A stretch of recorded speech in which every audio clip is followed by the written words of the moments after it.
Buzz with Jess Lujan.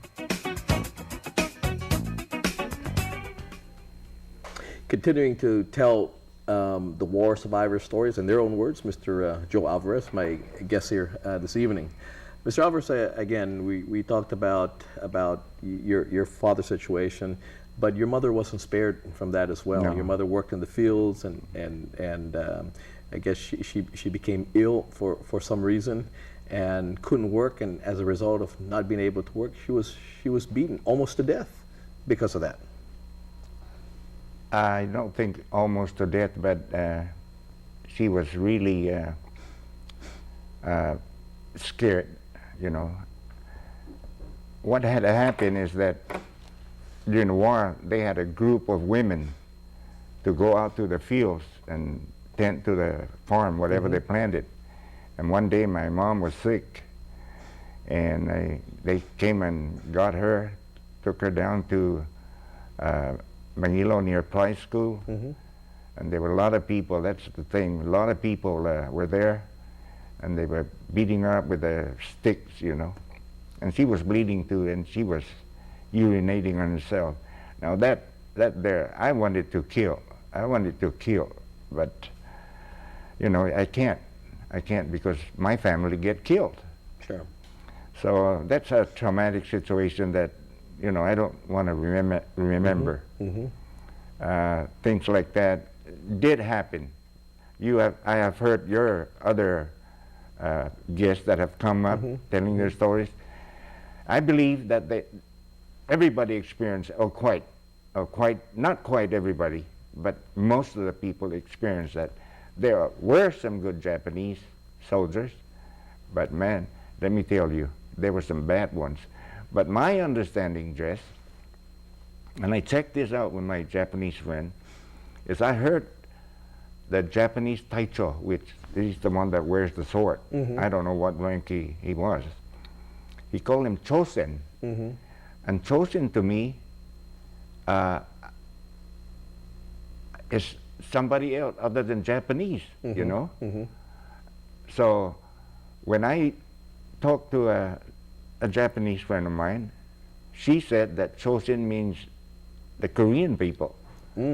So I don't know. I have to do more research to find out. And that's what some folks said, that actually I have some callers that say that because they worked in the fields, most of the fields were manned by Koreans, and because of the time they couldn't they couldn't differentiate between. Oh, you knew that? Yes, yes. Okay. A lot of Koreans were the ones manning, you know, of course under the guidance of the Japanese, and they said that if you were beaten in the field, it was probably done by a Korean, not necessarily Japanese, but because they didn't know what they were, but because again they were the farmers, they were the ones that were, and by mean in nature as well. They knew that, and they knew the farming aspect of that, so they were ones manning the field. So yeah, I've heard that, but by quite a few folks in regards to I was stationed at Osan.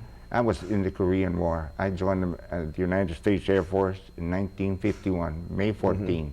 I retired in June 2nd, I believe, 1971.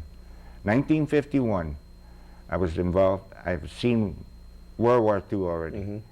And then I was involved in the Korean War. Then they sent me to Vietnam in 1966. And that was bad too, but I thought I'd never make it back home. But here you are today. Now, you know, it was the best thing I've ever done in my life is join the military, because I didn't have education. My dad wanted me to send me to the States and get educated. And I said, what are we going to do, Dad? When I get my degree, come back and farm? That's all we had. There were no jobs then, you know? Sure. And that's what happened. But let me go back, because during the break you were telling me, you know, a hero story in the sense where the Americans had landed on Guam already, and you and a bunch of friends, there was an American hospital ship that was anchored off Agana, and so you guys again swam out to the hospital ship, yeah? I really don't want to say that on air, but now that you spilled the beans, let me finish it and try to make the people laugh. Okay. Because we got to try our best to protect freedom. And, you know, I think I've done my part. You know, I've done my part. But we got to protect our island, our people, and our country. Because without freedom, you have nothing at all. You have no rights. And then you don't realize it until you don't have it, right? Oh, going back to the incident where there was a hospital ship anchored right at, you know, where the sewer treatment plant is at. Treatment plant. So we swam out there. It was about maybe 100 yards out. So there's Frank Roberto, John Hughes. He's half American, like half Caucasian, Caucasian, half Chamorro, and myself. We swam out, and when the sailors picked us up, they asked us, "What would you like to eat?" I said, "Man, I haven't eaten ice cream for 3.5 years." So I ate that. They gave me a bowl, and I asked for one more.